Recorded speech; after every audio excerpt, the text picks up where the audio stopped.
Espace TV.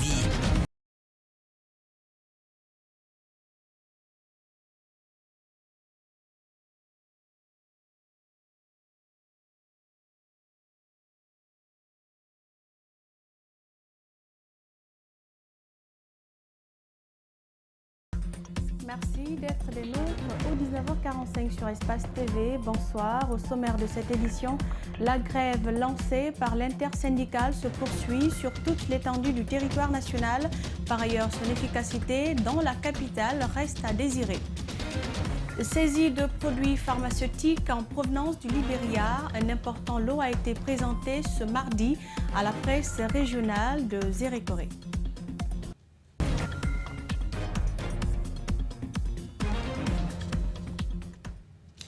Bienvenue à tous. En bref, 3 morts et plus de 13 blessés graves. C'est le triste bilan d'un grave accident de la circulation survenu ce mercredi à Djelibakoro, localité située entre Kankan et Sigiri.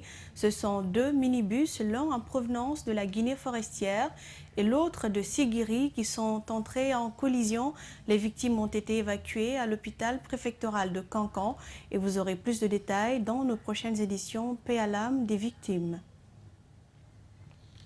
La grève lancée par l'intersyndicale de l'éducation composée de la Fédération syndicale des professionnels de l'éducation, le syndicat libre des enseignants et chercheurs de Guinée et le syndicat national de l'éducation se poursuit sur toute l'étendue du territoire national. Cependant, son efficacité dans la capitale laisse à désirer. En tout cas, selon un constat fait par une de nos équipes de reportage, dans certains établissements publics de la commune de Matoto, les enseignants ont boudé le mot d'ordre de grève. Aminata Massiri Bangoura, Amar Alexila nous en disent plus. Suivez. Depuis le lundi 25 avril dernier, l'intersyndicale FSPE, SNE et le SLEG a lancé une grève générale illimitée sur l'ensemble du territoire national. Une manière pour elle de mettre la pression sur les autorités afin qu'elles puissent prendre en compte ces différentes revendications. Dans quelques établissements que nous avons sillonnés ce mercredi, le constat est tout autre. Selon ces élèves rencontrés, les cours se passent dans des conditions normales. Ils plaident par contre pour une issue favorable car les examens s'annoncent à grands pas. Il n'a qu'à laisser les grèves d'abord, on va faire d'abord le cours, parce que bientôt l'examen, ça nous reste maintenant 1 mois. Nous qui sommes les candidats cette année, il faut que l'autorité nous aide, il règle l'affaire qui se trouve entre eux et les syndicats. Les professeurs viennent, on étudie très bien. Le porte-parole du SNE, par contre, se réjouit des premiers jours de grève et soutient que tous les enseignants devraient suivre le mot d'ordre car la lutte est dans l'intérêt de tous. C'est une lutte pour la survie des enseignants puisque actuellement, avec notre salaire, on ne peut pas supporter franchement le coût de la vie. Pour l'heure, les grévistes ne demandent qu'une négociation avec le gouvernement. À défaut, la grève sera toujours maintenue. Et c'est ce que l'intersyndicale veut pour qu'il y ait un couloir de négociation entre l'intersyndicale et le gouvernement afin de trouver une issue favorable pour que l'école guinéenne soit sauvée. Si les cours étaient plus ou moins effectifs au collège Yaguine et Fodé et au lycée Ahmed Sékou Touré, il faut rappeler qu'au lycée Léopold Sédar Senghor de Yimbaya, même si les enseignants ont répondu présents, la quasi-totalité des élèves étaient absents. Nous n'avons pas eu le droit de filmer, mais on pouvait tout de même constater des salles avec peu d'élèves et des salles complètement vides. En bref, autre fait marquant de l'actualité, l'échéance du 25 avril fixée par les chefs d'État de la CEDEAO a expiré depuis 48 heures. Les autorités de la transition peuvent en souffler. La CEDEAO leur accorde du temps et cela fait suite à des plaidoiries de la Guinée à travers son ministre des Affaires étrangères. Dans un communiqué rendu public ce mercredi, la CEDEAO a annoncé l'envoi d'une mission à Conakry. Le Burkina Faso est aussi concerné par cette décision. Cérémonie de lancement officielle ce mercredi du paiement des nouveaux pensionnés sur toute l'étendue du territoire national. C'est le directeur de la Caisse nationale de la prévoyance sociale à travers le gouvernement qui a lancé cette opération à la payerie centrale située dans la commune de Kaloum. La première étape concerne les 5 communes de Conakry et va s'étendre sur l'intérieur du pays. Le pont avec Diéné Bemba Koulibaly et Aluba. C'est dans le souci d'assurer la couverture sociale des agents de l'État que le président de la transition a ordonné cette opération de paiement des nouveaux pensionnés. Le directeur de la Caisse nationale de prévoyance sociale, Dr Fodé Sissi, donne des raisons qui ont bien motivé ce lancement. La plupart des pensionnés avaient des difficultés de rentrer en possession de leur dû. Deuxièmement, on s'est rendu aussi compte que les pensionnés n'avaient pas d'identifiant factuel. C'est-à-dire qu'il n'y avait pas de carte, il n'y avait pas de document qui atteste que oui, voilà voilà le pensionné. Et troisièmement, nous nous sommes rendus compte que le fichier qui était là, c'était un fichier qu'il fallait regarder aussi. Le directeur général de la Caisse nationale de prévoyance sociale affirme par ailleurs que les nouveaux pensionnés seront payés avec leur carte électronique, une réforme que la structure envisage. Que tout pensionné qui va venir, tu viens seulement avec ta carte. Tu peux ne pas te présenter au guichet, tu remets ta carte à quelqu'un, il peut venir au guichet et on scanne ta carte, un message va te parvenir, tu confirmes le message et on donne l'argent à celui que tu as envoyé. Comme le système Orange Money, ça se passe actuellement, c'est le même système qu'on veut développer, qu'on appelle le workflow. Ce bénéficiaire pense que cette carte permettra de mettre fin aux tracasseries. Le paiement entamé, vraiment il y a eu un grand changement, car les gens s'arrêtaient sous le soleil avant d'être payés. Mais aujourd'hui, il y a un changement. Vous voyez même les locaux, comment ils sont entretenus. Cette opération va toucher les autres préfectures de l'intérieur du pays, y compris les anciens pensionnés, pour qu'ils soient dignement accompagnés, a-t-il laissé entendre. Lors d'une session extraordinaire, le 9 novembre 2021, le maire de la commune de Matoto avait présenté des micro-projets retenus par l'agence de financement des communes de Conakry Afican à ses conseillers. Le montant demandé pour la réalisation de ces projets, estimé à 16 milliards de francs guinéens, a-t-il été obtenu et qu'en est-il de leur réalisation? Nos reporters Dina Bangoura et Ibrahima Souri Kamara ont tenté de comprendre. Suivez. À Matoto, la plus grande commune de Conakry, la réalisation en novembre dernier des micro-projets retenus par l'Afican avait suscité une lueur d'espoir chez la population. Il était prévu la construction de l'espace de détente de Sangoya, le stade Cabinet Kouyaté, la construction de 4 latrines publiques et la rénovation d'un centre de santé pour un coût estimé à 16 milliards de francs guinéens. Mais ce montant a-t-il été débloqué? Non, jusqu'à maintenant. Vous savez, depuis l'arrivée de nouvelles autorités, ils ont essayé d'éviter les décaissements fantaisistes. Aujourd'hui, il faut le reconnaître, aucun financement à partir de l'Aficon qu'on a reçu. L'agence de financement des communes de Conakry n'est plus fonctionnelle, nous apprend-on. Ce qui affecterait même le salaire des gardes communaux. Et ça fait 4 mois, les gardes communaux ne sont pas payés. Et c'est le plus grand souci aujourd'hui que nous avons. Et imaginez, moi j'ai 190 gardes communaux. Et les 190 gardes communaux multipliés par 440 000. Imaginez ce que ça fait par mois. Pour faire face aux problèmes des collectivités, le maire, les conseillers et les chefs de quartier sont sur l'élaboration du plan de développement local en vue de trouver des financements. Sans ce PDL, on ne peut rien développer devant le partenaire. C'est là où nous soumettons au partenaire la priorité qui nous concerne. Si c'est la construction d'une école qui nous concerne, on demande au partenaire, on dit, bon, voici le PDL, mais ici à la page telle, on a besoin de ça. Le coup d'État du 5 septembre dernier a freiné des projets de développement des communes initiés par le régime Condé. Mais au sein de la population, on pense que la junte au pouvoir pourrait permettre la relance de ces initiatives. Dans un pays, les petites monnaies jouent un rôle important et définissent le niveau de l'inflation. En Guinée, on pourrait revoir ces petites coupures dans les années à venir, car en ce moment, dans le marché circulent des grosses coupures telles que les billets de 20 000 francs que l'on ne voyait pas il y a 15 ans et qui témoignent de la perte de valeur de la monnaie guinéenne. Mamadou Saluba et Aboubakar Kekebangora.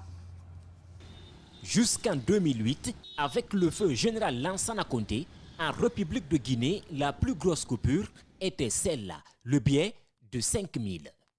Aujourd'hui, nous avons le billet de 20 000 et nous sommes le seul pays dans la sous-région à mettre une telle grosse coupure en circulation. Mais le billet en tant que tel a-t-il un impact sur les prix? Ce n'est pas forcément parce que les billets de 20 000 sont sortis et que ça va certainement avoir des conséquences sur les niveaux généraux des prix. J'imagine que la Banque centrale fait des analyses. Selon des informations, avant de mettre en circulation un billet de 20 000, la Banque centrale retire 4 billets de 5 000 ou 2 billets de 10 000 pour contrôler la base monétaire. Mais ce principe a-t-il été suivi ces dernières années? Et pourquoi un pays comme la Guinée ferait-il recours à de grosses coupures? Cela est dû à l'inflation. L'inflation est la perte du pouvoir d'achat et la perte de la valeur de la monnaie. Autrefois une grande monnaie, le franc guinéen a beaucoup perdu de sa valeur et le billet de 20 000, qui serait le fruit d'une grande inflation, ne semble pas redorer le blason. Les économies telles que les nôtres en Guinée, pour lutter contre l'inflation, le phénomène inflationniste, on prend le raccourci en faisant appel à la planche à billets. La planche à billets accentue l'inflation, la perte de la valeur de la monnaie. Si nous voulons aujourd'hui que le franc guinéen gagne davantage de valeur, il nous faut investir dans la production et offrir aux partenaires commerciaux ce que nous avons pour qu'ils puissent acheter ces produits et bien sûr ce sera avec notre monnaie. Donc, et l'autre chose aussi, il faut aussi que le franc guinéen puisse offrir la crédibilité en termes de conservateur d'épargne. Toute l'urgence est là, car la grande monnaie d'hier doit se relever. Un reportage de Mamadou Saluba. Malgré la levée de l'interdiction sur la libre circulation du bois dans le pays, les acteurs impliqués dans le secteur du bois sont toujours confrontés à des difficultés dans la préfecture de Mamou. Les menuisiers sont les plus touchés par cette situation. De nos jours, un madrier se négocie entre 400 et 500 000 francs guinéens. Tierno Amadou Bari et Abdoulaye Kamara sont allés à leur rencontre. Suivez. Les acteurs de la filière bois de Mamou, notamment les menuisiers, sont confrontés à une hausse vertigineuse du prix du bois, ce malgré la levée de l'interdiction sur la libre circulation de ce matériel. À ce jour, un madrier se négocie entre 400 et 500 000 francs guinéens, contrairement aux années antérieures. À cela s'ajoute la rareté des clients. Si je prends par exemple le 20 2010, on payait le morceau au maximum à 200 000. Actuellement, 2022, on paye à 400 000, 500 000. J'ai payé un bois avec un monsieur ici qui est au niveau du filière de bois. Je ne vais pas parler son nom. Il m'a revendu un bois à 480 000 francs. À cet endroit, il vient ici, il donne la moitié, le reste de l'argent, il ne vient plus, on ne le voit plus même. Cette activité est l'une des plus convoitées dans la commune urbaine de Mamou. On y fabrique des armoires, des lits, des coiffeuses et d'autres accessoires. Des jeunes et adolescents pratiquent ce métier et en tirent profit, selon ce maître d'atelier qui forme plus d'une cinquantaine. J'ai des jeunes qui sont partis jusqu'à 9e.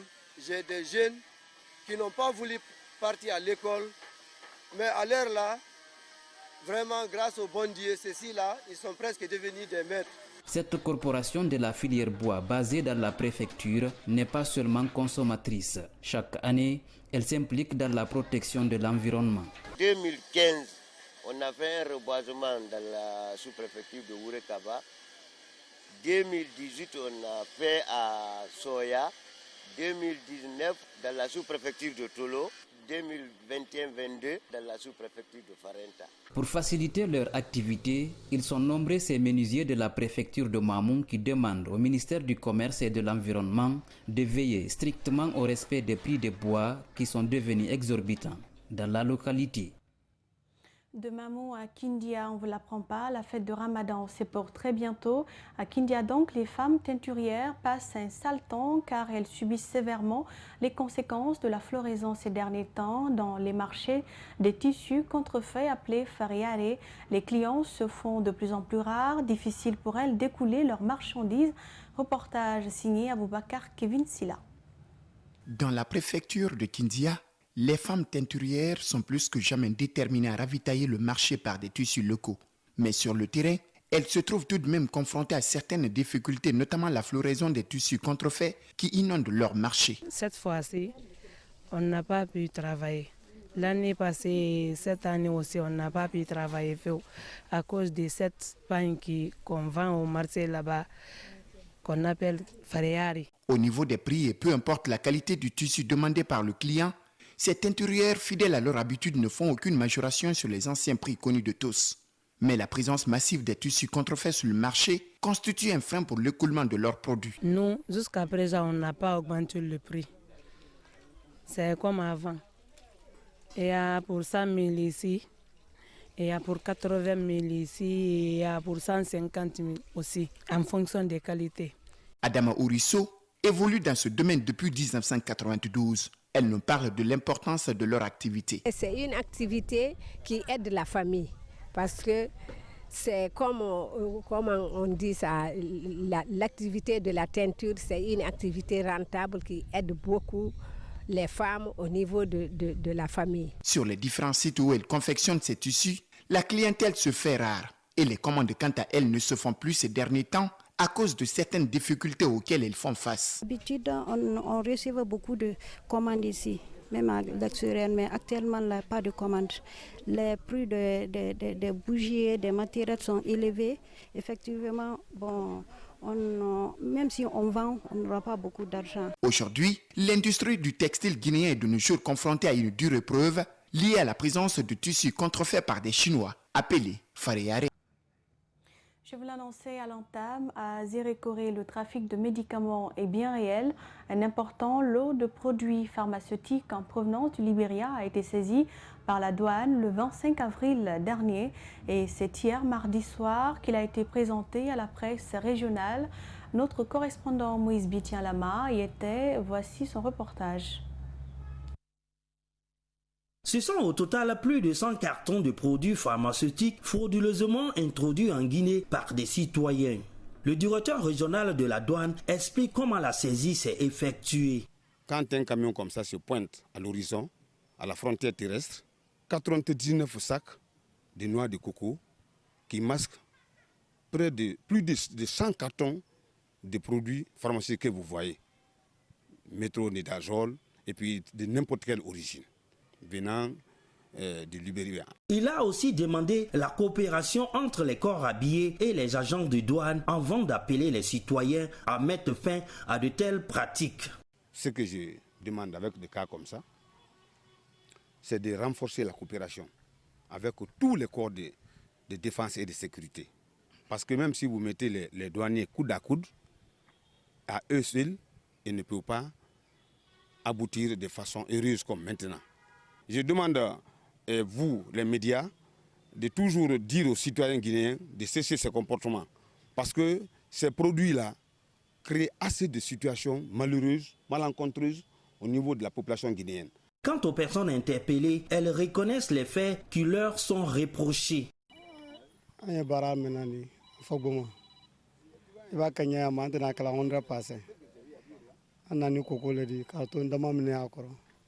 Comme le gouvernement va faire quoi faire maintenant, il faut qu'attendre. Merci même pour la A rappeler qu'à Guéguédou, également une quantité d'alcool frélaté a été saisie à la frontière de Nongoa. Et voilà, c'est la fin de cette édition. Merci pour l'attention et l'intérêt. Prochain rendez-vous avec les infos à 22h. Très bonne soirée à tous sur Espace TV.